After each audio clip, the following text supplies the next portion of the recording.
ჩაიარა შეხვედრებმა და როგორია გზავნილები ახლა საქართველოს პარლამენტის თავმჯდომარე პირდაპირ ეთერში ქართველი ჟურნალისტების კითხვებს პასუხობს.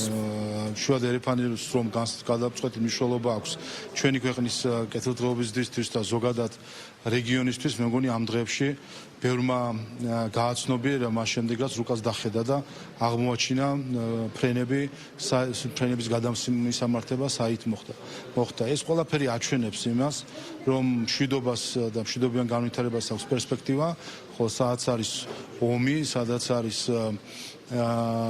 ბუნდოვანი გარემო, იქ განვითარება რთულია. ამიტომ პარლამენტებს და ჩვენი ორი პარლამენტი ამ ხრივ თანამშრომლობას აპირებს და მესამე ეს გახლავთ რეგიონული თანამშრომლობა.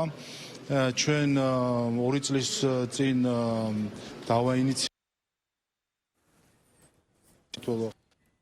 აზერბაიჯანის პარლამენტის თავმჯდომარეების მონაწილეობა გამართულიყო 2023 წელს თურქეთში, თუმცა მაშინ მიწისძვრის გამო გადაიდო ეს შეხვედრა და ჩვენ შევთანხმდით, რომ წელს აუცილებლად გავმართოთ პირველი სამხრივი შეხვედრა პარლამენტების თავმჯდომარეების დონეზე, სადაც თურქეთის, აზერბაიჯანის, საქართველოს პარლამენტის თავმჯდომარეების დონეზე იქნება განხილული საპარლამენტო თანამშრომლობა რეგიონულ ჭრილში.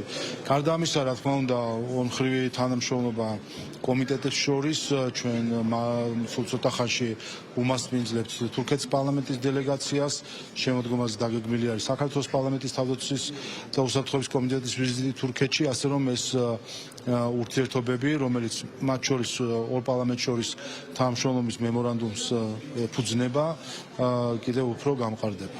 ბატონ შალვა, დავაზუსტებ, როგორც თქვენი მხრიდან, ასევე თურქეთის სპიკერის მხრიდან აქცენტი გაიგდა სწორედ უსაფრთხოებაზე და იმაზე, რამდენად მნიშვნელოვანი არის კავკასიის რეგიონში იყოს უსაფრთხოება და მშვიდობა უზრუნველყოფა.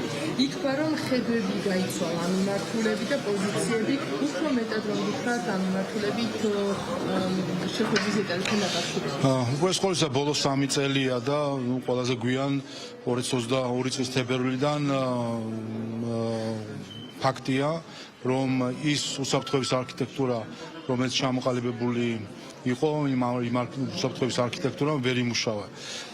არათუ წვიმიანი კონფლიქტების არიდება ვერ შეძლო ამ სისტემამ და მისი მაგალითი საქართველოს არაერთხელ გამხდარა, არამედ მეორე მსოფლიო ომის შემდეგ ყველაზე დიდი ომიც კი ვერ აერიდა თავიდან. ამიტომ რა თქმა უნდა, მნიშვნელოვანი არის, რომ ყველა სახელმწიფო ჩაუფიქრდეს რა უნდა გააკეთოს მას საკუთარი უსაფრთხოებისთვის. ჩვენ სწორედ ჩვენი იმით, რომ ჩვენ დამოუკიდებელ გადაწყვეტილებებს ვიღებდით ამ პროცესის განმავლობაში, შევძელით მშვიდობის შენარჩუნება, ჩვენ რომ დაგვეჯერებინა ზოგიერთი ჭყალებში კეთილმოსურნისთვის, დღეს საქართველოს ნანგრევებში იქნებოდა. ამიტომ იმის გააზრება, რომ ყველა სახელმწიფომ და ყველა ერმა უპირველეს ყოვლისა საკუთარი ინტერესები უნდა დააყენოს წინ და ეს ინტერესები ყველა ერის როგორც წესი ყოველთვის არის ერთი, რომ კონდეს მშვიდობა საკუთარ ტერიტორიაზე და კონდეს საკუთარი მოსახლეობის კეთილდღეობის ზრდის მაღალი ტემპი. ამ ინტერესების თანხვედრის ძიებაა საბოლოო ჯამში საპარლამენტო დიპლომატიის ნაწილიც და ამ ხრივ ჩვენ სულად თანხმდებით თურქეთის პარლამენტის თავმჯდომარესთან, რომ ჩვენი ერების ინტერესებით უნდა ვიმოქმედოთ და ჩვენი ხალხის კეთილდღეობის ინტერესით უნდა გადმივიღოთ გადაწყვეტილებები. თემაზე კითხავთ, ევროპულმა საბჭომ ევროპარლამენტმა მიაღწია შეთანხმებას და ეს ეხება უვიზო მინუსთან დაკავშირებით მესამე ქვეყნებთან უვიზო მინუსის საკითხებს, მექანიზმებს, გადახედვის საკითხებს. ხშირად ჩვენთან მიმართებაში, საქართველოს მიმართებაში არის ამ საკითხზე საუბარი, არიან ქვეყნები, ლიდერები, რომლებიც აყენებენ ამ საკითხს, რომ შეუდგეს საქართველოს ვიზა ლიბერალიზაცია. ამ ჭრილში რა საფრთხეები არსებობს ახლა საქართველოს მიმართ და თქვენ ამბობთ, რომ უსამართლობა არის საქართველოს მიმართ ამ საკითხთან დაკავშირებით ნებისმიერი განცხადება. თქვენი პოზიცია ამ საკითხზე? გააჩნია როგორ შევხედავთ, თუ შევხედავთ, შევეცდებით, რომ ობიექტურად გავაანალიზოთ რა გადაწყვეტილებები შეიძლება იქნას მიღებული, რა თქმა უნდა, არანაირი საფუძველი არ არსებობს, მაგრამ როდესაც ვინმე საფუძველი კი არა საბაბი ჭირდება, საბაბს ყოველთვის მოიძიებს. შეგახსენებთ, რომ დიპლომატიური და სამსახურები პასპორტებისთვის უვიზო მიმოსვლის შეჩერების გადაწყვეტილებით ევროკავშირმა დაარღვია საერთაშორისო ხელშეკრულება საქართველოსთან. დღემდე არ დაუსახელებიათ არც ერთი მუხლი ან საფუძველი, რომლის საფუძვლითაც ეს გადაწყვეტილება იქნა მიღებული.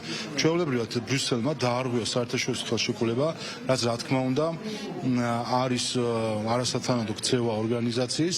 აქედან გამომდინარე რთულია განჭვიდო წინასწარ რა გადაწყვეტილებებს მიიღებენ, მით უმეტეს როცა ხედავ რაღაც პარტიულ პოლიტიკურ მიკერძოებებს და გარკვეულ მავნე მიზნებს საქართველოსთან დაკავშირებით ზოგიერთი ევროპელი სუბიექტის მხრიდან.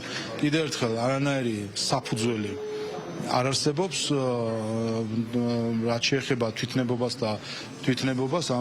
და საბაბიძებნას, აქ ჩვენ რა თქმა უნდა სხვის თვითნებობაზე და არაკათესედის ექცევაზე პასუხისმგებლობას ვერ ავიღებთ. ბატონო, თვითმმართველობის არჩევნებთან დაკავშირებით უნდა გითხრათ, ჩვენ ნებისმიერ ხალხაზრდაობის განცხადება, რომელიც ამბობს, რომ უნდა შეთანხმდეს ოპოზიცია საერთო კანდიდატებზე, თუმცა ამ შეთანხმებას ჯერჯერობით ვერ ხედავთ ოპოზიციის მხრიდან, ზოგადად მათ პერსპექტივაზე რომ გითხრათ, ბოლო პირების განმავლობაში განსაკუთრებით ქვეყნის განცხადებები ჩაერთვებიან თუ არ ჩაერთვებიან, როგორც მინიშნებები, რომ არჩევნებში ჩაერთვება, ის ზოგადად კონტექსტიც რომ შევხედოთ, როგორ იქნება თქვენი შეფასება ამ ზოგადად ჩვენ ნახეთ რომ იმ შემთხვევაშიც კი ზოგიერთი ამ რადიკალური ჯგუფიდან ამბობს რომ იმ შემთხვევაშიც კი თუ ჩაერთვებიან საარჩევნო კამპანიაში ადგილობრივ თვითმმართველობის არჩევნებში მათი მიზანი არის არა ის რომ ადგილზე მოსახლეობას რაიმე სიკეთე მიუტანონ, არამედ თავადაც წამოწდათ, რომ მათი მიზანი არის რომ იქნებ სადმე რაღაც წარმატებას მიაღწიონ, რომ უფრო მეტი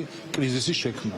ეს არის ამოცანა დღეს იმ ნაწილისა რადიკალური ოპოზიციის, რომელიც ყოველ შემთხვევაში საჯაროდ აცხადებს, რომ ფიქრობს იმაზე მიიღოს თუ არა მონაწილეობა. ანუ ისინი, ვინც იმ შემთხვევაში თუ არ მიიღებენ მონაწილეობას, მიზანი არის რომ რაიმენაირად კრიზისული სიტუაცია შექმნან, თუ მიიღებენ მონაწილეობას, აქაც მიზანი, გაცხადებული მიზანი აქვთ, რომ იქნებ სადმე წარმატებას მიაღწიონ, რომ მე ამითი კრიზისი შექმნან ქვეყანაში.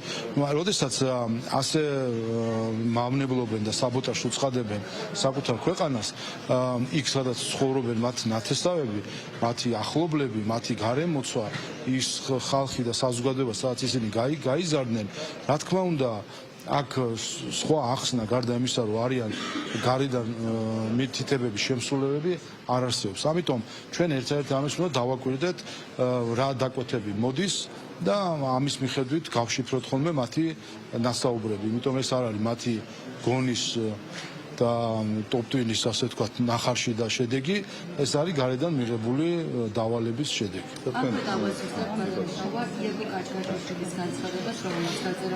ადგილობრივ არჩევნებში მონაწილეობით თუ ოცნება იმას დაწერს, მაშინ რაც მათ სურს, მაშინ საპარლამენტო არჩევნებში მონაწილეობას რა მნიშვნელობა იქნება და აღნიშნული პოსტი გაიზიარა ირაკლი კუპრაძემაც. არის თუ არა, როგორ შეაფასებთ თქვენ ამას და არის თუ არა ეს საზოგადოებრივი განწყობების მოსუმჯვა? ფიქრობ რომ ეს ადამიანი მისი ორგანიზაცია მაგალითია თაღლითური სოციოლოგიური კვლევის კომპანიისა.